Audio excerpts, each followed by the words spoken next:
Salut Lilian. Bonjour Jean. Bon, je suis Jean Robineau, je suis naturopathe et grand utilisateur de l'apithérapie. Et Lilian, je te laisse te présenter. Pharmacologue et j'enseigne l'apithérapie, entre autres, phytothérapie, les produits naturels, gémothérapie, etc. Et donc, dans l'apithérapie, on s'est beaucoup intéressé, enfin, je me suis beaucoup intéressé à la propolis, et puis là, on va parler aujourd'hui du miel, je crois. Oui, alors le miel, tout le monde le connaît, tout le monde connaît ses propriétés médicinales dans la tisane pour apaiser des maux de gorge. Aujourd'hui, moi j'avais à cœur de mettre en lumière un autre usage du miel qui est peut-être moins connu, c'est ses propriétés en matière de cicatrisation. Mm, tout à fait. Est-ce que tu peux nous expliquer en quoi le miel agit sur la cicatrisation? Alors, déjà un constat, les Égyptiens, en 3000 avant Jésus-Christ, utilisaient le miel pour cicatriser les plaies de flèches. D'accord. Les lésions. Je veux dire, beaucoup de Mm. civilisations ont utilisé le miel. Et Les donc, Romains aussi. les Romains, Mm. voilà, on n'a pas découvert tout, ça tombe pas de nulle part. Mm. Donc, alors après, on rentrera petit à petit dans les détails, mais pour faire simple, le miel a des effets complémentaires sur la guérison de la plaie, parce que d'une part, ça va avoir un effet détersif, de nettoyage de la plaie, hein. On verra les mécanismes, mais il y a production d'eau oxygénée, par exemple, donc il y a vraiment une protection par rapport à l'invasion de germes pathogènes ou autres, hein, qui pourraient ralentir la cicatrisation, etc.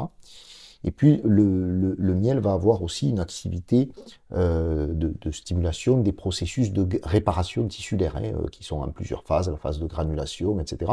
Donc le miel va avoir un effet très très positif sur ces phases-là, mais pour le dire simplement, parce qu'il apporte des nutriments de bonne qualité, l'énergie du glucose et du fructose qu'il faut pour réparer les tissus et pour produire des Donc cellules, du sucre.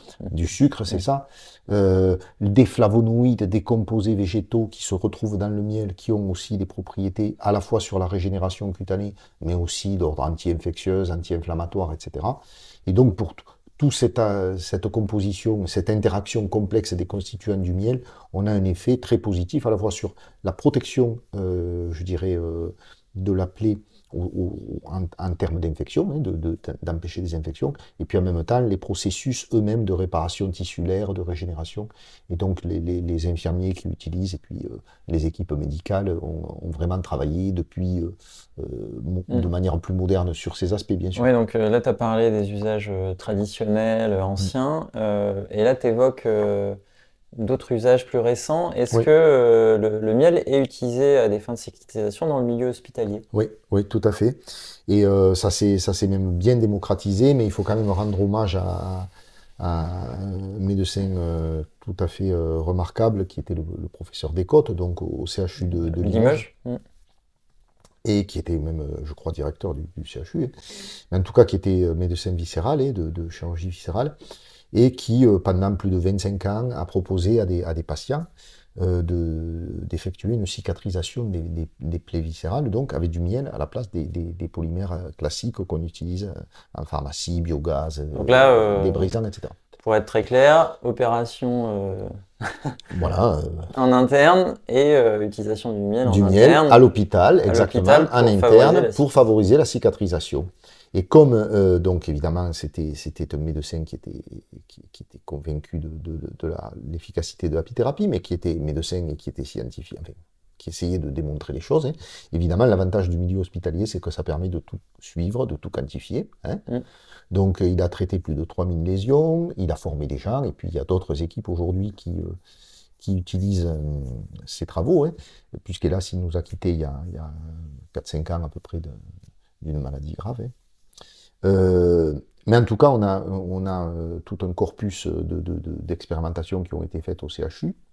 Alors, il n'y a pas que, on parlera d'autres équipes dans le monde, mais enfin, Mm. je veux parler de lui parce que c'est vraiment très, très, très, très Oui, cadré. c'est proche de chez nous. Voilà, Enfin, c'est proche de c'est... chez nous, et puis Mm. il a fait un travail remarquable.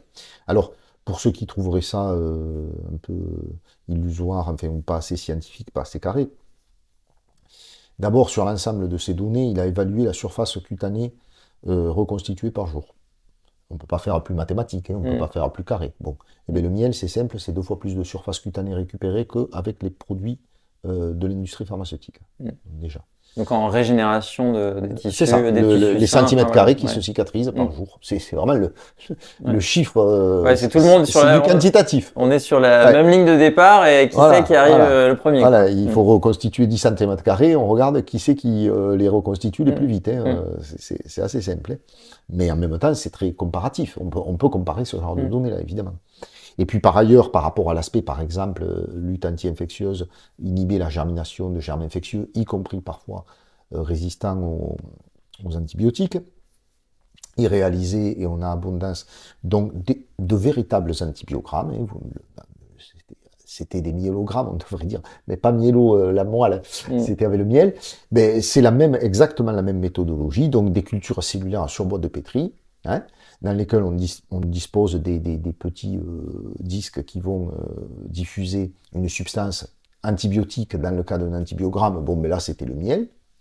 Cette substance va inhiber les germes en fonction de sa puissance, disons, anti-infectieuse, va inhiber la croissance des germes autour du disque de diffusion, hein, et plus le diamètre d'inhibition est élevé, plus la substance est efficace sur Sur les germes en sur question. ces germes. Ouais. Donc il a fait ça avec du miel, donc c'est tout aussi scientifique, tout aussi carré, et donc il a étudié l'efficacité de plusieurs miels sur un germe, mais aussi l'efficacité d'un miel sur plusieurs germes, donc il y a plein de données dans ce sens-là, hein. Par exemple, il a pu faire des travaux, je le dis aussi, parce que comme on parle beaucoup du miel de Manuka pour la cicatrisation, pour les problèmes de plaies, mais par exemple, il avait fait des comparaisons, lui, vraiment scientifiques, et il arrivait à la conclusion que le miel de thym était tout aussi efficace que le miel de Manuka, pour un prix quand même Moins cher, significativement ouais. Et moins élevé. d'impact carbone. Moins d'impact carbone, exactement. Ouais. Hein. Donc voilà, c'est quelqu'un qui a vraiment apporté tout ce qu'il faut pour convaincre des équipes médicales, et c'est son rôle, et il a vraiment été très efficace sur ça, puisqu'il y a des centres hospitaliers maintenant qui réutilisent. Moi j'ai une élève qui est cadre de santé, qui s'était rapproché de son équipe pour avoir un protocole, justement parce qu'ils ont fait des protocoles très précis, donc pour conseiller des infirmiers ou des équipes médicales qui voudraient utiliser leur protocole. Hein.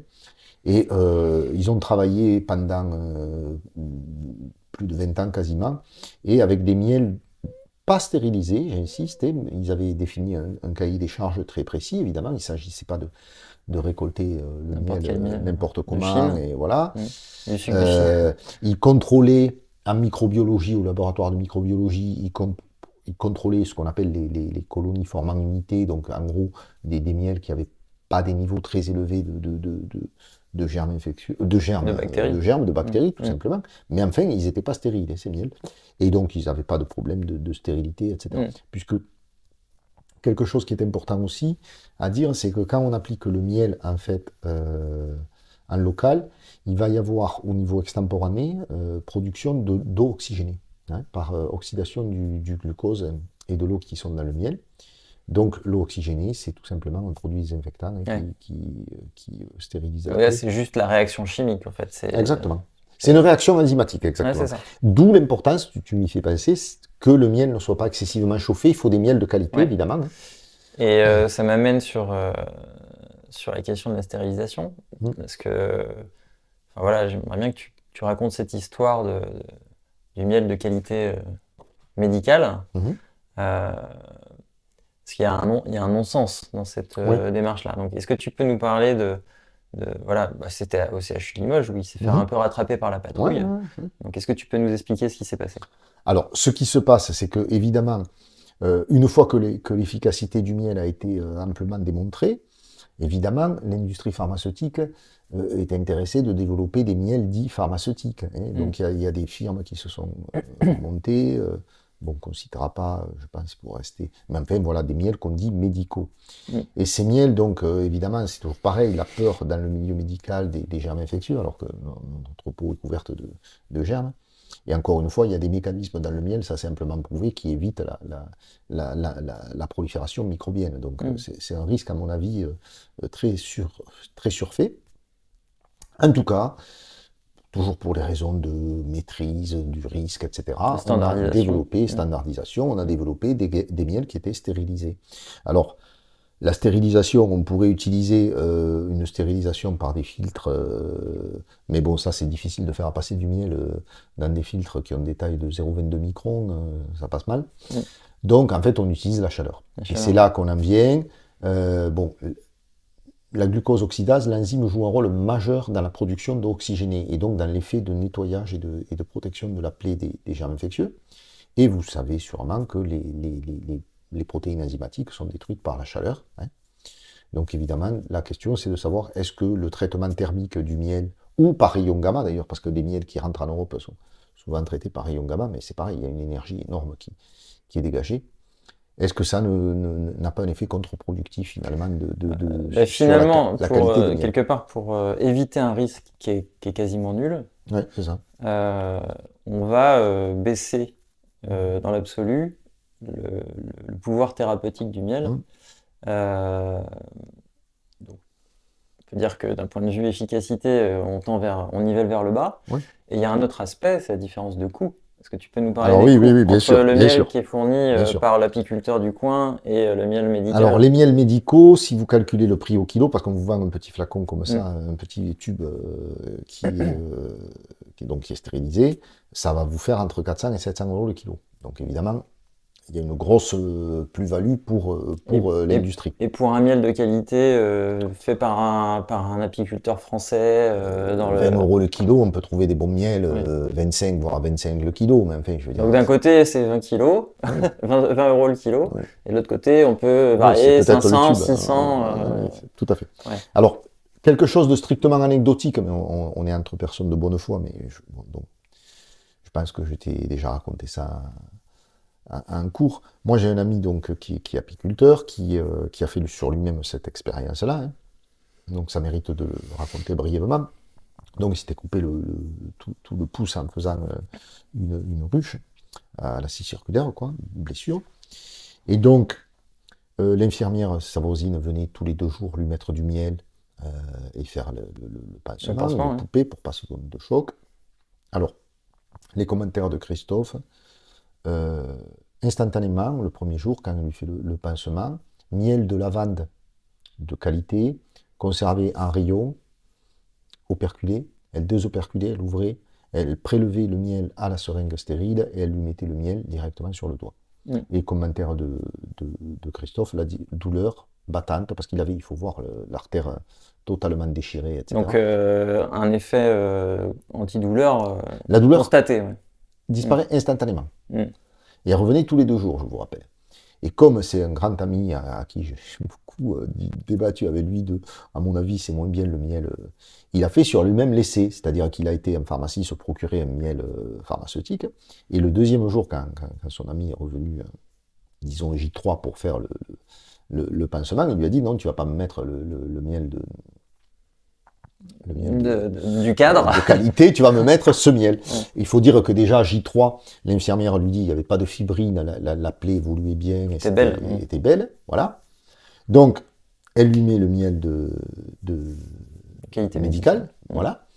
Et instantanément la douleur réapparaît, commentaire de Christophe. Et à J5, quand elle revient pour faire le pansement, l'infirmière lui dit il y a de la fibrine, c'est beaucoup moins joli, il faut que je se nettoie la plaie. Et du coup, évidemment... Bizarrement, il est retourné au miel artisanal. Il n'est pas maso, donc évidemment, il est revenu au miel artisanal. Mais je veux dire que j'apprécie qu'il me... D'ailleurs, il m'autorise à en parler, évidemment, mais j'apprécie qu'il ait fait l'expérience sur lui-même, parce que c'est quand même quelque chose qui est très anecdotique, je suis d'accord. C'est un retour de terrain, mais on va voir aussi qu'il y a des études, alors peut-être pas en France, mais qui sont faites à l'étranger. Moi, j'ai le souvenir... d'une étude sur des personnes diabétiques. Est-ce que tu peux nous en parler?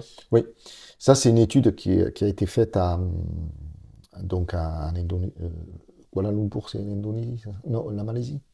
Malaisie, je crois. Oui, Malaisie, je pensais. Enfin, au centre hospitalier, donc.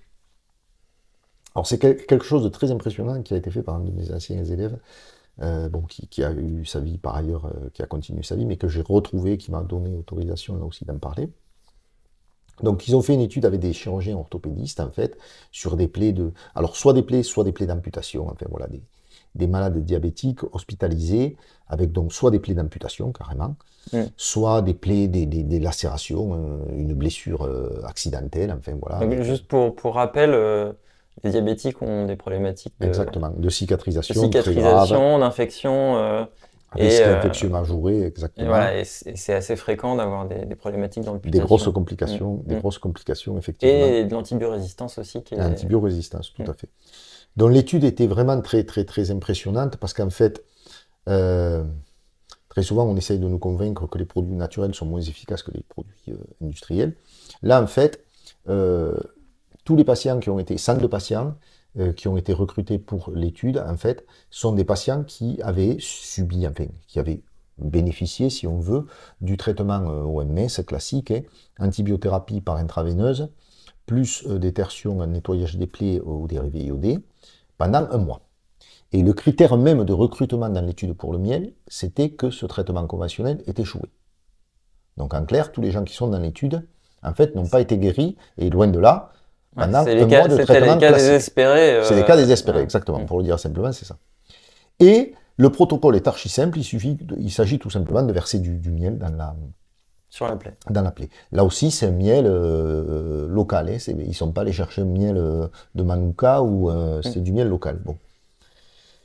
Et comme on est à l'hôpital, là aussi, c'est quand même très avantageux. On a les germes infectieux de chaque plaie. 14 germes en tout sur les 102 malades. On connaît les souches qui sont présentes. Voilà, on connaît les souches. Il y en a 2 qui sont résistantes aux antibiotiques, etc. Les miels sont analysés par la faculté de sciences. Au niveau biochimique, donc 182 polyphénols qui ont des propriétés anti-infectieuses, anti-inflammatoires, etc. Donc tout ça, c'est... Il y a un cadre. C'est un cadre, et puis on a une étude très cohérente, en fait, qui permet de mettre en lien la composition des miels et leur efficacité, vous allez voir. Donc sur ces plaies de gens donc, qui avaient résisté à un mois de traitement conventionnel, au bout d'une semaine, en fait, les odeurs putrides, disparaissent. Donc ça, c'est signe de contrôle des germes infectieux. Les exsudats inflammatoires sont réduits. Il y a moins de fibrine. Il commence à y avoir du bourgeonnement.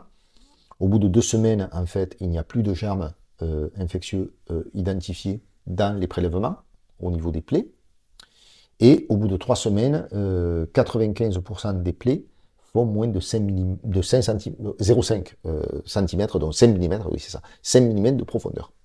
Et donc il y a les photos, c'est vraiment très impressionnant. Et les auteurs concluaient donc en disant que le miel était un produit très disponible, peu cher, et présent partout. Et ils conseillaient, ils recommandaient à la médecine d'utiliser les applications de miel pur. Donc c'était très, très, très affirmatif. Et l'étude est très, très, très convaincante, puisqu'elle est à la fois, il y a tout l'aspect analyse biochimique et puis l'aspect médical, évidemment. Je rebondis là sur la dimension diabétique. C'est pas problématique de mettre du miel sur les gens qui ont déjà des problèmes de glycémie? Alors non, justement. Alors, je reviens là à Descotes qui a fait tellement de travaux. En fait, Descotes a lui-même eu à traiter évidemment des plaies diabétiques. Et pour dire à quel point tout est cadré quand même, ils avaient étudié, donc ils soustrayaient la quantité de miel mise sur la plaie, pas la quantité brute, ils avaient évalué la quantité de miel qui était absorbée et qui allait interférer avec la glycémie, et donc ils contrôlaient, c'est vrai qu'ils contrôlaient pour la quantité de miel qui était apportée sur la plaie. Et donc, mais à cette remarque près, ça ne pose aucun problème. Okay. Et justement, juste un détail, le miel de Manuka est à éviter chez les diabétiques, parce qu'en fait, en tout cas par interne, parce qu'en fait, c'est un miel qui est très riche en oxydants, de méthylglyoxal. Et bon, les diabétiques n'ont pas besoin de s'oxyder davantage. D'accord. Et donc là, si justement on reparle des différents types de miel, les miels les plus efficaces sur des problématiques de cicatrisation, donc tu as parlé du thym. Alors, voilà. Est-ce qu'il y en a d'autres? Descotes avait il utilisait le thym, le châtaignier, lavande. Ouais, les trois. C'était en général les plus efficaces. C'est pas très surprenant, et la lavande en tant que... Dans les thym, il ne faut pas oublier qu'on a les essences volatiles très souvent de la plante, donc qui ont elles-mêmes des propriétés. Et l'essence de lavande a des propriétés cicatrisantes amplement démontrées. Je veux dire, il y a l'anecdote, je le dis parce que c'est quand même intéressant Gattefossé, donc le créateur du terme d'aromathérapie, qui était un Ouais. ingénieur chimiste lyonnais, qui avait une plaie nécrosée suite à un accident de laboratoire, en fait, et que les hôpitaux de Lyon avaient du mal à réduire, en fait, plaie nécrosée. Et en fait, un peu en désespoir de cause, il appliquait de l'huile essentielle de lavande, et à partir de là, la nécrose a été contrôlée, et la plaie s'est mise à évoluer de Mm. manière positive. Donc dans le miel, on a à la fois ces composés volatiles, on a tous les polyphénols, flavonoïdes, etc., qui sont présents. On a les mécanismes du miel, la production d'eau oxygénée. Mm. Le fait que la richesse en sucre de ces composés-là, paradoxalement, fait que les bactéries et les moisissures ont beaucoup de mal à prélever de l'eau, hein, ce qu'on appelle l'activité de l'eau. L'eau est très liée, si vous voulez, au sucre, donc elle n'est pas très disponible pour les germes infectieux. Je dis souvent aux élèves en rigolant, un miel qui moisit, ça s'est jamais vu. Une confiture, oui. Oui, alors après, le Euh, miel, normalement, les abeilles font bien le boulot. Donc, voilà, elles operculent c'est ça. la Au cellule à bon partir du stade, moment où ouais, le taux d'idométrie du miel est c'est juste ça, pour la conservation. Donc, c'est ça. on peut avoir du miel qui tourne un peu, mais c'est plutôt Mhm. sur des cellules qui sont non operculées. Enfin, ça serait de la récolte. Mhm. Voilà, mais en théorie, c'est vrai que c'est extrêmement rare. Après, il y a les falsifications de miel Oui, aussi, et après, hein. On il peut y a des voir miels qui sont pas du sur miel. Internet Ouais, c'est ça. des Ouais, Chinois qui rajoutent de l'eau ouais, pour augmenter le volume, ouais. chinois ou autre, hein, c'est pas question de... Donc, si on parle plus concrètement, voilà, j'ai une coupure, je Mhm. veux mettre du miel dessus. Est-ce qu'il y a des précautions à prendre? Est-ce qu'il y a des contre-indications? Comment ça se passe? Très honnêtement, non. Là, il y a vraiment une amie donc, qui a fait un protocole qui est très simple. Vous voyez le genre de plaie, on enlève des veines saphènes en fait, chez des patients en fait, pour leur faire des pontages, par exemple. Ça, c'est le cas. Et en fait, son protocole est d'une simplicité vraiment biblique. Vous repliez une gaze, en fait, de l'ordre de 4 cm de largeur sur laquelle vous appliquez le miel que vous allez mettre en contact avec la plaie. Mhm. Et vous rajoutez une autre gaze par-dessus, sans miel, hein, juste Pour pas que ça colle. pour pas que ça colle exactement, et vous faites votre pansement. Et chaque jour, donc les photos ont été faites, et j'ai pu voir tout ça, et j'ai vu les résultats au bout d'un mois de la cicatrisation. Mm. Chaque jour, quand vous enlevez la gaze qui est au contact, qui avait le miel et qui est au contact de la plaie, la gaze est de plus en plus sale, entre guillemets, c'est-à-dire qu'elle a absorbé les cellules mortes, etc. Et la plaie est de plus en plus propre. Mm. Et tous les infirmiers, les infirmières, alors d'abord le miel est idéal aussi, parce que pour cicatriser, là je parle de ce que j'apprends des infirmiers, Mm. je fais pas le malin, il faut un milieu humide, hein, il faut un milieu occlusif humide idéalement, donc le miel apporte ça. Les infirmiers sont vraiment très admiratifs parce que ça leur facilite énormément le travail, et ils vous disent le pouvoir osmotique du miel fait monter vraiment Les impuretés. les impuretés, les saletés, etc. Et en plus, ils vous disent, ont tendance à les mettre sur les marges de la plaie, donc ça nettoie vraiment le centre de la plaie est assez propre, ce qui fait que l'infirmier a beaucoup moins besoin d'aller trafiquer au milieu de la plaie et de faire mal éventuellement aux patients. Donc ça leur facilite tout à fait le travail. Et donc les résultats sont absolument spectaculaires au bout de. Donc des plaies de saphène, c'est des ouvertures comme ça, hein, c'est quand même c'est des 20 cm de balafre, tranquille. Et en un mois, vous avez une petite croûte en eau, tout rose, tout propre. Et puis bon, les photos de ce dont on parie sur la Malaisie, Ouais, c'est impressionnant. c'est spectaculaire aussi, des plaies de lacération où vraiment il y a un muscle déchiré, des myonécroses, des atteintes vraiment importantes. Non, on n'est pas sur la petite coupure. C'est pas des petites voilà. coupures, voilà. Et ça peut être utile pour les petites Ah oui, coupures, bien sûr, mais bien voilà, on peut aller. D'ailleurs, je rebondis, Jean, les vétérinaires utilisent beaucoup. Mm. Les vétérinaires utilisent beaucoup pour les animaux. En particulier, j'ai plusieurs amis vétérinaires, donc deux copines qui utilisent beaucoup sur les plaies de chevaux, sous les pattes à comme ça. Mm. Elles m'expliquent que ça cicatrise très mal parce que ça macère tout le temps. En fait. Et des chevaux aussi, moi ça j'ai vu les résultats sur les photos d'une amie qui s'était, les chevaux paniqués, qui s'étaient vraiment déchirés avec des fils de fer barbelés, mais lacérés le corps, lacérés, voilà, ouverts sur la longueur du corps. Quoi. Des plaies énormes. Et donc tout cicatrisé au miel, et les vétérinaires, ça sert beaucoup aussi. Après, voilà, c'est un produit qui est accessible, Ouais. qui est facile à trouver. Alors, évidemment, l'idée, c'est d'acheter du miel de qualité, avec des producteurs sérieux, plutôt du bio. Mm. Dans la mesure où on peut faire du miel bio. Mm. Mais c'est quelque chose de très simple à expérimenter par soi-même. Tout à fait. Donc, j'invite tout le monde, voilà, à tester, et même pour les professionnels de santé et les infirmiers, de se poser cette question voilà, est-ce qu'il y a des choses qui sont possibles, est-ce que Tout à fait. Voilà. Et puis il y a la possibilité En que... tout cas, d'envisager le miel comme une vraie alternative Exactement. au produit classique. Exactement. Et puis il y a la possibilité pour les infirmiers, comme je le disais tout à l'heure, Jean, l'élève là qui est cadre de santé, vous pouvez contacter l'équipe de Descotes, de Limoges qui répond. Hein. Ouais. C'est-à-dire, les protocoles sont au point, c'est pas du fantasme, mais c'est quelque chose qui est parfaitement cadré.